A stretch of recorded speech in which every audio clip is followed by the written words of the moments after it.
Iraq actually is a perfect example of the way the whole system works. So we economic hitmen are the first line of defense. We go in and we try to corrupt governments and get them to accept these huge loans, which we then use as leverage to basically own them. If we fail, as I failed in Panama with Omar Torrijos and in Ecuador with Jaime Roldos, men who refuse to be corrupted, then the second line of defense is we send in the jackals. And the jackals either overthrow governments or they assassinate. And once that happens and a new government comes in, and boy, it's going to toe the line because the new president knows what will happen if he doesn't.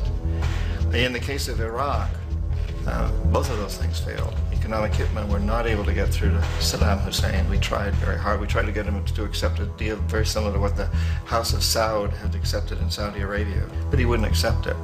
And so the jackals went in to take him out. They couldn't do it. His security was very good. After all, he had one time worked for the CIA. He'd been hired to assassinate a former president of Iraq and failed, but he knew the system. So in '91, we send in the troops and we take out the Iraqi military. So we assume at that point that Saddam Hussein is going to come around.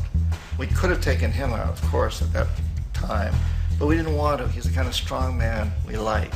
He controls his people. We thought he could control the Kurds and keep the Iranians in their border and keep pumping oil for us. And that once we took out his military, now he's going to come around. So the economic hitmen go back in the 90s without success. If they'd had success, he'd still be running the country. We'd be selling him all the fighter jets he wants and everything else he wants. But they couldn't, they didn't have success. The jackals couldn't take him out again. So we sent the military in once again, and this time we did the complete job and took him out, and in the process created for ourselves some very, very lucrative construction deals. We had to reconstruct a country that we'd essentially destroyed, which is a pretty good deal if you own construction companies, big ones. So, Iraq shows the three stages.